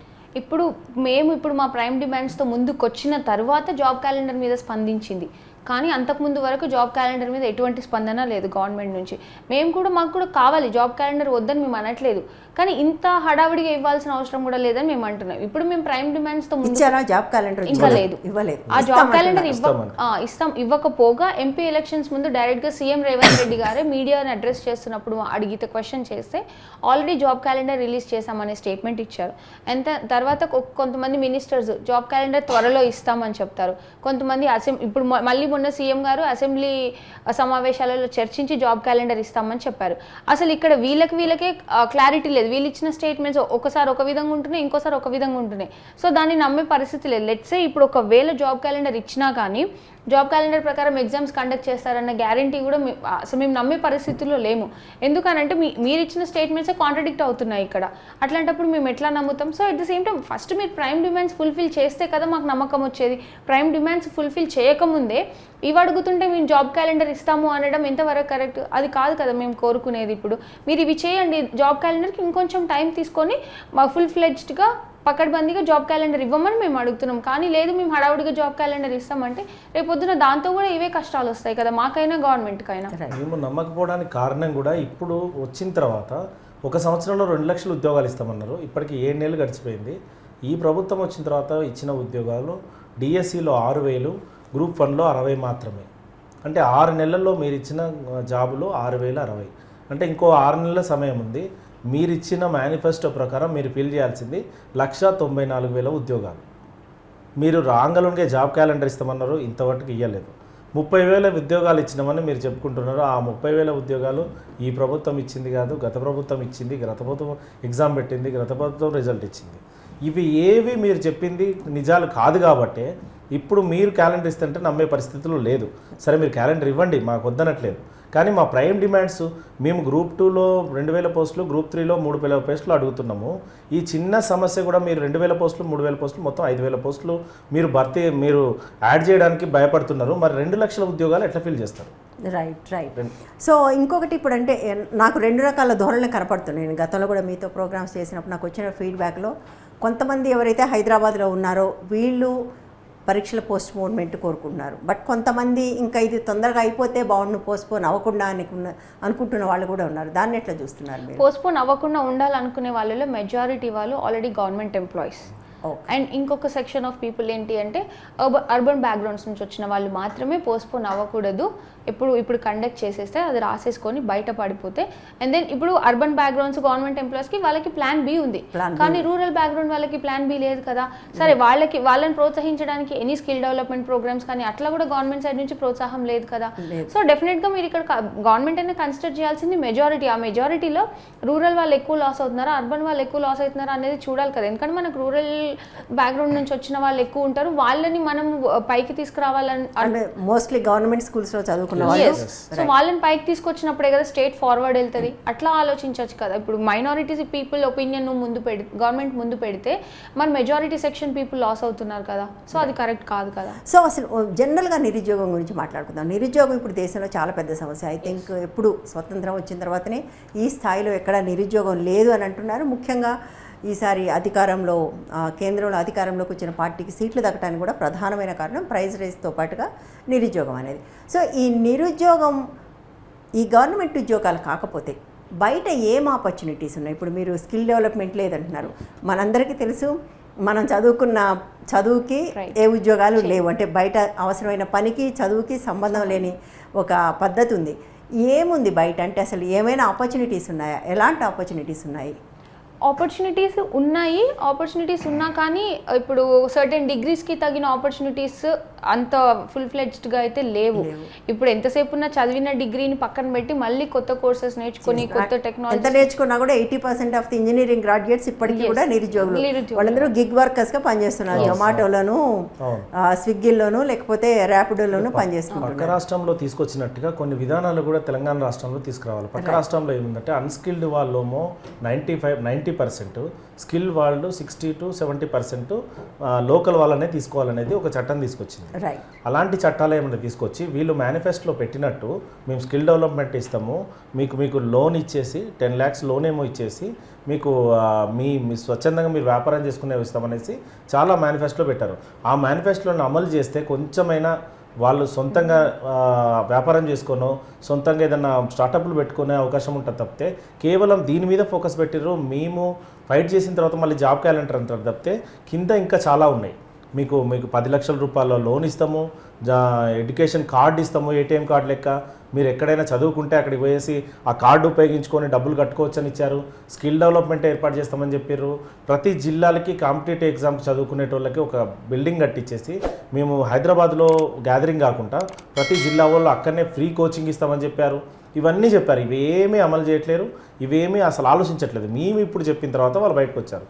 ఇలాంటి అన్నీ అమలు చేసి విద్యార్థులను ఇప్పుడైతే నిరుద్యోగులను ఎంకరేజ్ చేసి అసలు కొన్ని ఉంటాయి. ఇప్పుడు చాలా కాంట్రాక్ట్స్ ఉన్నాయి, దాంట్లో మేనిఫెస్టోలో పెట్టారు. చాలా చిన్న కాంట్రాక్ట్స్ ఏవైతే ఉన్నాయో గవర్నమెంట్కి సంబంధించింది నిరుద్యోగులకు కూడా 100% మీరు నిరుద్యోగులకే ఇస్తామని దాంట్లో పెట్టారు. అది ఎక్కడ అమలు అవుతుంది? ప్రామిస్ కార్డు ఇచ్చారు వాళ్ళు. ప్రామిస్ కార్డులో ఉంది. అందులో భాగంగా వాళ్ళు నిరుద్యోగ భృతి కూడా ఇస్తాము. ఆ భృతికి సంబంధించి ఏమన్నా ముందుకు వచ్చిందా? ఇప్పటికి వచ్చిన తర్వాత భృతి మీద ఇప్పటివరకు ఏమీ లేదు. వాళ్ళు అభయహస్తంలో పెట్టారు. అసెంబ్లీలో ఎవరో వేసిన క్వశ్చన్కి అడిగిన క్వశ్చన్కి బట్టి విక్రమార్క గారు మేము అనలేదని చెప్పారు. నిరుద్యోగ భృతి అనలేదని చెప్పారు. మేనిఫెస్టోలో ఉంది కదా, ఆ వీడియో కూడా మన దగ్గర ఉంది. వీడియో కూడా ప్లే చేస్తాము. అసెంబ్లీ సాక్షిగా చెప్పారు బట్టి విక్రమార్క గారు, మేము నిరుద్యోగ భృతి గురించి ఎక్కడ హామీ ఇవ్వలేదు అని. అంటే అది సెంట్రల్ మేనిఫెస్టోలో ఉన్నందుకు లేదంటున్నారా? లేదు, స్టేట్ మేనిఫెస్టోలో కూడా ఉంది నిరుద్యోగ భృతి 4,000 ఉంది, కానీ మేము అనలేదు. ప్రియాంక గాంధీ గారు అక్కడ ములుగు సభలో చెప్తూ మేము ఇస్తాము అని చెప్పారు. మేము 4,000 భృతి ఇస్తాము, మీకు స్కిల్ డెవలప్మెంట్ ఏర్పాటు చేస్తాము, మీకు 5 లక్షల రూపాయలతో ఒక కార్డు ఇస్తాము, ఆ కార్డు మీరు ఎగ్జామ్స్ కానీ ఏదైనా ఫీజులు కట్టుకోవడానికి ఉపయోగించుకోవచ్చు అని చెప్పారు. మీకు ప్రతి ప్రభుత్వ కాంట్రాక్టుల్లో మీకు అవకాశం కల్పించి చిన్న కాంట్రాక్ట్లు ఏవైతే ఉన్నాయో ఆ కాంట్రాక్ట్లు ఇస్తామని చెప్పిండ్రు. అసలు దాంట్లో మేనిఫెస్టోలో పెట్టింది ఒక్కటి కూడా అమలు కాకపోగా అసలు మీరు చెప్పింది మేము ఇప్పుడు కేవలం ఒక్క ఇష్యూ మీద పోతేనే ఆ ఇష్యూనే పరిష్కరించలేకపోతున్నారు. ఈ మేనిఫెస్టోలో ఇచ్చిన ఇన్ని అంశాలు తీరుస్తుందని గవర్నమెంట్ మాకైతే నమ్మకం లేదు. ఇవన్నీ చేయకపోగా అట్లీస్ట్ స్టేట్లో బేసిక్ ఇన్ఫ్రాస్ట్రక్చర్ అనేది డెవలప్ చేయాలి కదా గ్రాడ్యుయేట్స్కి, సోకాల్ అండర్ గ్రాడ్యుయేట్స్కి. ఎలాంటి బేసిక్ ఇన్ఫ్రాస్ట్రక్చర్? నార్మల్గా ఇప్పుడు లెట్స్ ఇప్పుడు మనకి టీ హబ్, టీ వర్క్స్ ఎట్లా ఉన్నాయి, ప్రోటోటైపింగ్ రిలేటెడ్ ఇట్లాంటివి కొంచెం కొత్తవి ఇన్నోవేషన్తో మీరు పెడుతున్నప్పుడు ఈవెన్ అన్ఎంప్లాయీస్ కూడా అటువైపు చూపుతారు. సరే ఈ జాబ్స్ అంటే మనం ఎలాగో ఎందుకంటే ఇప్పుడు బీటెక్ చేసిన వాళ్ళు నార్మల్ 15,000కి 20,000 చేయడానికి ఇష్టపడరు. అట్లాంటప్పుడు వాళ్ళకి గవర్నమెంట్ నుంచి పుష్ అనేది ఉండాలి. కానీ గవర్నమెంట్ నుంచి పుష్ కూడా కనిపించట్లేదు కదా మేము దాని మీద హోప్ పెట్టుకోవడానికి. ఇటు పబ్లిక్ సెక్టర్, ఇటు ప్రైవేట్ సెక్టర్, ఎటు సైడ్ నుంచి మాకు గవర్నమెంట్ నుంచి పుష్ అనేది అనిపించట్లేదు. కాబట్టి కొంచెం నమ్మకం అనేది డే బై డే తగ్గిపోతుంది గవర్నమెంట్ మీద టువర్డ్స్ దిస్ అన్ఎంప్లాయ్మెంట్ ఇష్యూ. జనరల్గా స్కిల్ డెవలప్మెంట్ ప్రోగ్రామ్స్ అనేవి ఒకప్పుడు ఉండేవి, ఇప్పుడు అసలు లేవా స్టేట్లో? లేవు, ఎక్కడా కూడా లేవు. అట్లీస్ట్ ఇప్పుడు ఏమైందంటే రూరల్ బ్యాక్గ్రౌండ్ నుంచి వచ్చిన వాళ్ళకి అసలు ప్రైవేట్ సెక్టర్లోకి ఎట్లా ఎంటర్ అవ్వాలనేది తెలియట్లేదు, ఎట్లా అప్లై చేసుకోవాలనేది కూడా లేదు. ఎందుకంటే చదువు కాలేజీలో చదువుకున్న చదువుకి ఇండస్ట్రీ అవసరాలకి మధ్యలో ఒక బ్రిడ్జ్ అనేది లేకుండా పోయింది. సో బేసికల్ గా బ్రిడ్జ్ అనేది ఏర్పాటు చేస్తే చాలా వరకు ఇది డిఫ్యూజ్ అయ్యే అవకాశం ఉంటుంది. అంటే నిరుద్యోగులందరూ ఇక్కడే లేకుండా అందులోకి కొంతమంది వెళ్ళి ఇండస్ట్రీలోకి వెళ్ళే అవకాశం ఉంటుంది. సో నిరుద్యోగం మీద ఇంకొకటి ఏంటంటే భారతదేశంలోనే మొత్తంగా చదువుకున్న నిరుద్యోగులు ఎక్కువ ఉన్నారు, చదువు లేని నిరుద్యోగుల కంటే. అని ఎంతవరకు వాస్తవం అది? 100% ఐఎల్ఓ రిపోర్ట్ లో కూడా 85% ఆఫ్ గ్రాడ్యుయేట్స్ నిరుద్యోగులని 85% గ్రాడ్యుయేట్స్ మాత్రమే. గ్రాడ్యుయేట్స్ చదువుకోని వాళ్ళు వాళ్ళు ఏదో ఒకటి చేసుకుంటారు. చదువుకుంటే ఆత్మగౌరవంతో మేము ఇది చేయొద్దు, ఇది ఇంత చదువుకొని పీజీలు పిహెచ్డీలు. ఇప్పుడు మొన్న కానిస్టేబుల్ రిక్రూట్మెంట్లో పిహెచ్డీ చేసిన వాళ్ళు కూడా ఉన్నారు. అవును, పిహెచ్డీ వాళ్ళు కానిస్టేబుల్ చేస్తున్నారు. అంటే ఒక చదువుకి వాళ్ళు చేసేదానికి అసలు ఏమాత్రం సంబంధం లేకుండా అయిపోయింది. ఆ రిపోర్టే క్లియర్గా చెప్పింది అనమాట. ఎక్కువ చదివిన కొద్దీ మనకి ఇదవుతుంటుంది. దాన్ని ఫుల్ఫిల్ చేయడానికి ఏం చేయాలి? ఏ వ్యక్తి ఏది చదువుతున్నాడో, టెక్నికల్ ఉంటే ఆ టెక్నికల్కి సంబంధించిన కోచింగ్ ఇవ్వాలి. ఆ టెక్నికల్కి సంబంధించిన ఒక ఇండస్ట్రీ వచ్చినప్పుడు ఈ కోచింగ్ ఇచ్చిన వాళ్ళకి ఆ ఇండస్ట్రీ వాళ్ళకి మధ్యలో లింక్ అనేది లేదు. వాళ్ళు ఎన్ని జాబులు కావాలి, ఈ పర్సన్స్ ఎక్కడున్నారు అనేది లింక్ లేదు. ఆ లింక్ లేకపోవడం వల్ల ఎక్కడి నుంచో వచ్చిన వాళ్ళు కొంచెము వాళ్ళకి అవగాహన ఉన్న వాళ్ళేమో ఆ జాబ్ వచ్చేసి వాళ్ళు చేసుకుంటారు.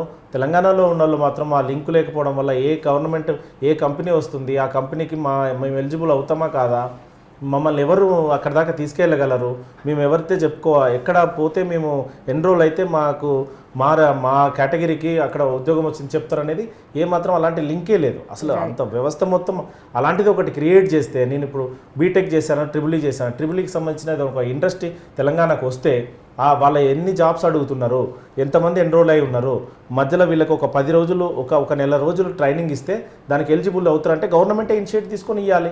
రైట్, ఒక నెల రోజులు అంటే జాబ్ రెడీ చదువులు లేవు మనకి. బేసికల్గా జాబ్ రెడీ చదువు లేవు. చదువుకున్న తర్వాత కూడా జాబ్ రెడీ చేసే ప్రోగ్రామ్ ఏది లేదు, స్కిల్ డెవలప్మెంట్ కూడా లేదు. ఇంకొకటి విద్యా విధానంలో చాలా మార్పులు వస్తున్నాయి. బట్ వచ్చిన మార్పులు కూడా ఈ పాఠం తీసి ఆ పాఠం పెట్టడమే కానీ స్కిల్ నేర్పేవి కానీ చేతులతో పనిచేసేది కానీ ఏమీ నేర్పట్లేదు అనేది. అంటే వాళ్ళ బీటెక్ చదివారన్న విషయం నాకు ఇప్పుడు తెలుసు. అంటే బీటెక్ చదువుకి మీరు చేసే ఉద్యోగాలకు కూడా ఏమీ సంబంధం ఉండట్లేదు. మళ్ళీ కొత్తగా ఏదన్నా నేర్చుకోవాలి, ఉద్యోగం చేయాల్సిందే. అంటే చాలా కాలంగా మీరు ఉద్యోగాలు ఎడ్యుకేషన్ మీద పనిచేస్తున్నారు కదా, ఎలాంటి మార్పులు వస్తే బాగుంటుంది అనుకుంటున్నారు? మార్పులు అంటే first of all creating awareness.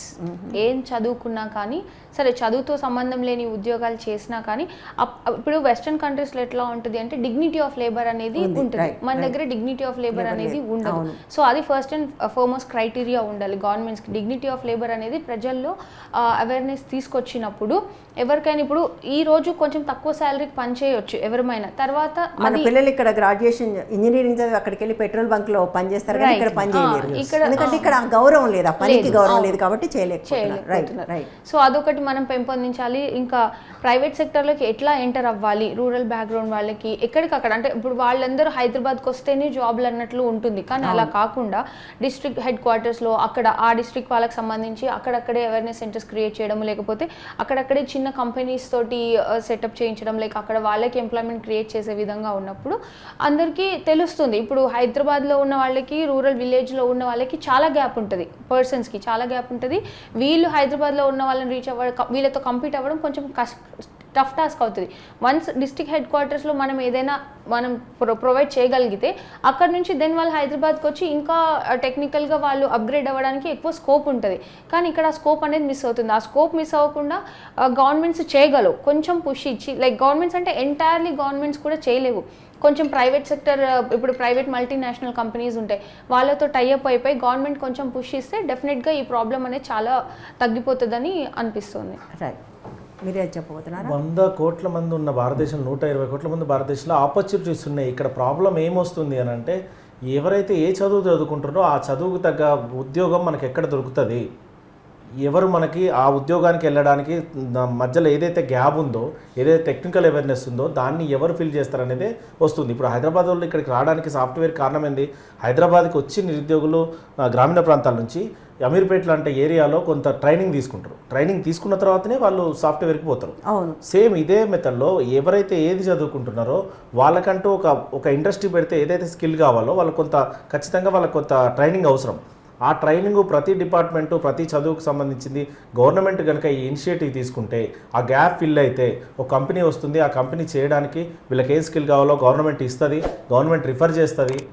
ఇలాంటివి ఏదైనా ఉంటే మాత్రం ఖచ్చితంగా నిరుద్యోగం పోతుంది. వాళ్ళు చెప్పినట్టు చిన్న చిన్న గవర్నమెంట్ దాంట్లో చిన్న చిన్న కాంట్రాక్ట్లు ఉంటాయి. వాళ్ళు దాంట్లో చెప్పారు, మేము చిన్న చిన్న కాంట్రాక్ట్లు ఇస్తామని. ఊర్లో ఉంటారు, వాళ్ళ ఊర్లో ఉన్న వాళ్ళకి హైదరాబాద్లోనే జాబ్ చేయాలి, లేకపోతే డిస్ట్రిక్ట్ హెడ్ క్వార్టర్లో చేయాలని ఏమి ఉండదు. వాళ్ళ విలేజ్లో చేసుకుంటారు, వాళ్ళ మండలంలో చేసుకుంటారు. ఇలాంటివి ఉంటాయి, చాలా ఉన్నాయి. ఇప్పుడు ఈ విలేజ్ మండలం అంటే నాకు ఒకటి గుర్తొచ్చింది. నిజానికి తెలంగాణలో కూడా వాలంటరీ వ్యవస్థను తీసుకొచ్చే ఆలోచన ఉందని, దాని ద్వారా ఒక 1,00,000 మందికో ఎంతమందికో కూడా ఉపాధి కల్పించే అవకాశం ఉందని అంటున్నారు. దాని మీద మీ టేక్ ఏంటి? అంటే ఇప్పుడు స్కిల్డ్, ఇప్పుడు ప్రొడక్టివ్ ఏజ్లో ఉన్నప్పుడు స్కిల్ నేర్పిస్తే, ఆ స్కిల్ నేర్చుకొని జాబ్ సెక్టర్లోకి ఎంటర్ అయినప్పుడు స్టేట్ అనేది స్టేట్ ఎకనామికల్గా ఫార్వర్డ్ వెళ్తుంది. కానీ ఆ స్కిల్ నేర్చుకోగలిగిన క్యాపబిలిటీ ఉన్న పర్సన్ని తీసుకెళ్ళి వాలంటరీ సిస్టంలో పెట్టినప్పుడు డెఫినెట్గా మనం ముందుకు వెళ్ళలేము. So I would say voluntary system నా వరకైతే అంత గొప్పగా అభివృద్ధి పరుచుతుందని అయితే నేను అనుకోను. దాని బదులు ఇప్పుడు ఒకవేళ వాలంటరీ సిస్టమ్ ఉన్నా కానీ దాంట్లోకి ఇప్పుడు కొంతమంది ఎర్లీగా మ్యారేజ్ అయిన యంగ్ లేడీస్ ఉంటారు, హౌస్ వైఫ్స్ ఉంటారు, వాళ్ళని వాలంటరీ సిస్టంలోకి తీసుకుంటే లైక్ వాళ్ళకి ఉపాధి కల్పించినట్టు ఉంటుంది. సో ఈ యంగ్ పీపుల్ ఎవరైతే ఉంటారో వీళ్ళందరినీ ఎంతసేపు స్కిల్ సైడ్ తీసుకెళ్ళినప్పుడు అయితే ఎక్కువ ఎకనామికల్ డెవలప్మెంట్ ఉంటుందని నాకు అనిపిస్తుంది. సో ఎవరికైతే పొటెన్షియాలిటీ ఎక్కువ ఉందో వాళ్ళని వాలంటరీ సిస్టంలోకి పడేయకూడదు అనేది. ఆ వాలంటరీ సిస్టమ్ 6,000 రూపాయలు నెలకి గౌరవ భృతి అనొచ్చు, లేకపోతే జీతం అనొచ్చు. గౌరవ భృతి, జీతం కాదు, గౌరవ భృతి అనొచ్చు. 6,000 రూపాయల జీతం గురించి ఇన్ని రోజులు మీరు హామీలు ఇచ్చింది 6,000 రూపాయల జీతం, అది ఖచ్చితంగా ఏపీ అది కూడా చేయలేదు కదా, చేయలేదు, అది కూడా చేయలేదు, అది ఫెయిల్ అయింది గవర్నమెంట్లో. దాని మీద కేసులు ఉన్నాయి, దాని మీద అసలు అది పూర్తిగా అది కాలేదు. అంటే ప్రభుత్వ ప్రతినిధులకి మధ్యలో గ్యాప్ ఈ వాలంటీర్ సృష్టించడం వల్ల ఎంత అది జరిగిందో మనం చూస్తూనే ఉన్నాం. ఈ వాలంటరీ సిస్టమ్ తీసుకొచ్చి కూడా ఇప్పుడు ఈ 2 లక్షల ఉద్యోగాలు భర్తీ, ఈ వాలంటరీ సిస్టమ్ అంటే ఇప్పుడు నిరుద్యోగుల పరిస్థితి ఏంటి? వాలంటరీ సిస్టమ్ తీసుకురావాలి, కానీ అది విలేజ్ లెవెల్లో, విలేజ్ నుంచి బయటికి రాకుండా అక్కడ మాత్రమే పని చేసుకుంటాము అనుకున్న వాళ్ళకి వాళ్ళు చేస్తే వాళ్ళు కూడా అక్కడ సేవ చేసుకునే అవకాశం ఉంటుంది. వాళ్ళు అన్ని ప్రభుత్వ దాంట్లో భాగస్వామ్య అవకాశం ఉంటుంది. కానీ ఇక్కడ నిరుద్యోగులు గ్రాడ్యుయేట్లు అయ్యి వచ్చి ఇన్ని సంవత్సరాలు ఇక్కడ కూర్చొని చదువుతుంటే మీరు వాలంటరీ సిస్టమ్ పెడతాము, మేము 6,000 ఇస్తాము, పోయి మీరు పని చేయండి అంటే ఈ 6,000 సిస్టమ్ గురించి మేము ఇన్ని రోజులు పోరాడింది తెలంగాణ ఉద్యమంలో కూడా. బట్ నిరుద్యోగం ఎంత దారుణంగా ఉందంటే ఏఎన్ఎంల కోసము, అంగన్వాడీ టీచర్ల కోసం కూడా ఇవాళ పోటీ పడే పరిస్థితి దేశంలో ఉంది. మన 2 తెలుగు రాష్ట్రాల్లో కూడా కనిపిస్తూ ఉంది. పర్సనల్ క్వశ్చన్స్ అడుగుతాను. మీ ఇద్దరు చాలా ఫోకస్ అయ్యారు, ఈ మధ్య కాలంలో విపరీతంగా ఫోకస్ అయ్యారు, దానివల్ల విపరీతంగా ట్రోల్స్కు కూడా గురవుతున్నారు. ఇప్పుడు ఇద్దరికి కంగ్రాచులేషన్స్, గ్రూప్ 1 ప్రిలిమ్స్ కూడా మీరు పాస్ అయ్యారు. ఇది ఇంకా ఎంతకాలం అంటే మరి ఇప్పుడు మీరు చదువుకోవాల్సిన ఒక బాధ్యత ఉంది, తెలుసు ఎంత కాంపిటీషన్ ఉంది. మీరే అడుగుతున్నారు, మా కాంపిటీషన్ డబుల్ చేయమని కూడా అడుగుతున్నారు. సో ఏంటి మీ కార్యాచరణ ఏంటి ఇప్పుడు? మాతో పాటు నిరుద్యోగులు, మా స్నేహితులు ఎవరైతే ఉన్నారో మేము అందరం కలిసి చేసిన మీ ఉద్యమము, అందరం కలిసే మేము గవర్నమెంట్ మీద పోరాడినాము, గత ప్రభుత్వంలో పోరాడినా, ఇప్పుడు పోరాడినాము. అలాంటిది ఒక చిన్న అవకాశం ఇవ్వమని అడుగుతున్నాం. మా తోటి స్నేహితులు ఇప్పుడు ఫోన్ చేసి ఏడుస్తున్నారు. పొద్దున్న నుంచి కొంతమంది ఆత్మహత్య చేసుకుంటామని ఏడుస్తున్నారు చాలామంది. ఇప్పుడు కూడా వైరల్ అయింది, ఒక వీడియో మీకు వినిపిస్తాను. నేను చచ్చిపోతా, ఇంకా నాకు అవకాశం లేదు, నాకు ఈ రేషియో పెంచమంటున్నాము, రాసుకునే అవకాశం ఇవ్వండి. అవకాశంలో కూడా వీళ్ళు చెప్పే లాజిక్ ఏంటి, ఇన్ని పేపర్లు కరెక్ట్ చేయడం కష్టము అంటున్నారు. దాని పేపర్లు ఫస్టే ఇంగ్లీష్ ఉంటుంది, ఇంగ్లీష్లో క్వాలిఫై అయితేనే మిగతా పేపర్లు కరెక్షన్ చేయాల్సి వస్తుంది. అది వాళ్ళకు కూడా తెలుసు. అసలు ఎంతమంది నిరుద్యోగులు ఇట్లా అయిపోతుంటే వాళ్ళు మా స్నేహితులు, మాతో చదువుకున్న వాళ్ళంతా బాధలో ఉంటే ఖచ్చితంగా ఇది చేస్తే మా కాంపిటీషన్ ఎక్కువ అయినప్పటికీ అది చేయాలని డిమాండ్ గురించి మేము తిరుగుతున్నాం తప్పితే ఇది మా సొంత ప్రయోజనాలు కాదు. చాలామంది ఇప్పుడు ఈరోజు కూడా ఆర్ కృష్ణయ్య గారి దగ్గరకు ఒక 100 మంది వెళ్ళారు, ప్రెస్ క్లబ్కు 100 మంది వచ్చారు, అన్ని సమస్యల మీద వచ్చారు. మా అందరి సమస్యల మీద మేము పోరాడతాము. అందరికీ న్యాయం జరగాలి. మాతో పాటు 4-5 సంవత్సరాల కానీ చేస్తున్నారు, తెలంగాణ ఉద్యమంలో చేస్తున్నారు, అందరికీ న్యాయం జరగాలని మేము కోరుకుంటాం. ట్రోలింగ్ వేరు, అవును, ఆయన లైవ్లో ఒక మాట అన్నాడు, బట్ కింద అనేకమైన దారుణమైన మాటలు కూడా మాట్లాడుతున్నారు. ఎట్లా ఎదుర్కొంటున్నారు ఇది మీరు? అంటే ఫ్యామిలీ నుంచి, ఫ్రెండ్స్ నుంచి కూడా ఎందుకు నీకు ఇది వచ్చేసే అవసరమా, నీకు వచ్చింది కదా, నువ్వు ఇంట్లో కూర్చొని చదువుకో, అదేదో సర్వీస్ తెచ్చుకునే వాళ్ళే ఉంటారు కదా, బట్ స్టిల్ మీరు నిలబడే ప్రయత్నం చేస్తున్నారు. అంటే ఏంటి మోటివేషన్ అంటే ఇప్పుడు లైక్ మనం ఒక సొసైటీలో ఉండి బీయింగ్ ఎడ్యుకేటెడ్ పర్సన్, మనకి ఇచ్చిన హామీలు, ఇప్పుడు మనం ఒక డెమోక్రాటిక్ కంట్రీలో ఉన్నాం, మనకి ఇచ్చిన హామీలని ఒక ఎడ్యుకేటెడ్గా మనం ఒక సొసైటీలో కాంపిటేటివ్ వరల్డ్లో ఉండి మనమే అడగకపోతే, మనమే ఆ హామీలను నెరవేర్చేలా చేసుకోకపోతే అదర్ సెక్షన్స్ ఆఫ్ పీపుల్ పరిస్థితి ఏంటి? ఇప్పుడు మనం ఒక ఎగ్జాంపుల్ సెట్ చేయాలన్న ఉద్దేశంతో సరే చదువు కాంపిటీషన్ని ఫేస్ చేస్తూనే చదువుకుంటూనే మనకి రావాల్సిన రైట్ని మనం అడగడంలో తప్పు లేదు. డెఫినెట్గా మనం అడగాలి. అట్లా ఒకరు అడుగుతారు, ఇద్దరు అడుగుతారు, అట్లా ఒకరిని చూసి ఒకరు అడిగినప్పుడు ఫర్దర్గా వచ్చే గవర్నమెంట్స్ కూడా పాసిబుల్ అయ్యే హామీలు ఇవ్వాలి అని చూడాలి తప్ప ఇంపాసిబుల్ అయిన హామీలను ఇవ్వకూడదు. సో దానికోసం మేము ఒక ఎగ్జాంపుల్ సెట్ చేయాలన్న ఉద్దేశంతోనే మేము ముందుకు వచ్చి ఫైట్ చేయడం జరుగుతుంది. డెఫినెట్గా ఒక ఉమెన్ని ట్రోల్ చేస్తున్నారు, ఫ్యామిలీ సైడ్ నుంచి అంటున్నారు అవసరం లేదు ఇదంతా, బట్ స్టిల్ ఫార్చునేట్గానో అన్ఫార్చునేట్గానో ఒకసారి ముందుకు వచ్చినాం. సో దాన్ని ఎండ్ వరకు ఫైట్ చేస్తే మనకి వచ్చే నష్టం ఏం లేదు అని చెప్పి కన్విన్స్ చేసుకున్నాను. అండ్ ఫ్యామిలీ కూడా ఇప్పుడు సపోర్టివ్గా నిలబడుతోంది. నష్టం ఎందుకు లేదు? ట్రోలింగ్ జరుగుతుంది కదా. ట్రోలింగ్ జరుగుతుంది, కానీ వాళ్ళు దాన్ని పాజిటివ్ వేలో రిసీవ్ చేసుకుంటున్నారు. ఇప్పుడు వాళ్ళు నన్ను ఎదుర్కోలేకనే నన్ను అట్లా ట్రోల్ చేస్తున్నారు. వాళ్ళకి ఒకవేళ ఎదుర్కొనే సిచ్యువేషన్ ఉన్నప్పుడు వచ్చి ఇష్యూస్ని సాల్వ్ చేస్తే నేను బయటకు రాను, వాళ్ళు నన్ను ట్రోల్ చేయాల్సిన అవసరం ఉండదు. సో ట్రోలింగ్ అనేది ఇప్పుడు ఉన్న ప్రెసెంట్ అప్డేటెడ్ వరల్డ్లో it became very common. So దాన్ని మనకు నష్టం ఉండదు కదా. సో నేను పాజిటివ్ వేలోనే తీసుకుంటున్నాను. All the best. అంటే ఈ సమస్య పరిష్కారం జరగటం అనేది నా కోసం కాదు, మొత్తం అందరి కోసం జరగాలి. నాకు అవసరం లేదని నేను తప్పించుకోవాల్సిన అవసరం లేదంటున్నారు. బేసిక్గా యూత్కి ఉండాల్సిన స్పిరిట్ కూడా అదే. యువకులు మాత్రమే ఆ పని చేయగలరు, మిగిలిన వాళ్ళందరూ ఆ పని చేయలేరు. నేను మంచిగా ఉంటే చాలు, మిగిలిన వాళ్ళు ఏమైపోయినా పర్వాలేదు అనుకుంటున్నారు. ఇతరుల కోసం కొనసాగిస్తున్న ఈ ఉద్యమంకి సరైన ఫలితం వస్తుందని నేను ఆశిస్తాను. So all the very best మీ పరీక్షలకి, అట్లాగే ఉద్యమానికి కూడా. సో నిరుద్యోగం అనేది మనం చూస్తున్నాం, దేశవ్యాప్తంగా చాలా పెద్ద సమస్య. ముఖ్యంగా గత 6 నెలలుగా ఏ ప్రభుత్వం అయితే, కొత్త ప్రభుత్వం వచ్చిన దగ్గర నుంచి కూడా ఈ సమస్య అట్లాగే ముందుకు వస్తుంది. యువత మళ్ళీ రోడ్డు మీదకి వచ్చారు. వాళ్ళు అడుగుతున్నది సింపుల్, బహుశా ముఖ్యమంత్రి పిలిచి మాట్లాడితే ఈ సమస్య పరిష్కారం అయ్యే అవకాశం ఉందని నాకు అనిపిస్తుంది. అంటే ఏమి చేయగలిగాము, ఏమి చేయలేకపోయాము అనే మాట కుల్లా చెప్పేస్తే చాలా వరకు ఈ నిరుద్యోగులు కూడా వెనక్కి తగ్గుతారు. అట్లాగే వాళ్ళు మేనిఫెస్టోలో ఏవైతే చెప్పారో అందులో కొన్నిటినైనా అమలు చేయాలి. ముఖ్యంగా నిరుద్యోగ భృతి అన్నారు, అది కాలేదు. జాబ్ క్యాలెండర్ ఇప్పటివరకు రాలేదు. ఉద్యమం మొదలైన తర్వాత దాని గురించి మాట్లాడుతున్నారు. సో ప్రభుత్వం దీన్ని ఇంకా కొనసాగించకుండా, ఇంకా పెద్దది చేయకుండా మేల్కొంటుందని ఆశిద్దాం. బట్ ఉద్యమానికి జవాబు ట్రోల్స్ కానే కావు. ట్రోల్స్ అనేవి పిరికి వాళ్ళు చేసే ఒక పని మాత్రమే. ఆ ట్రోల్స్ను కూడా ఆపుతుందని కూడా ఆశిద్దాం. ఇది ఇవాళ నిరుద్యోగులతో మన భేటీ.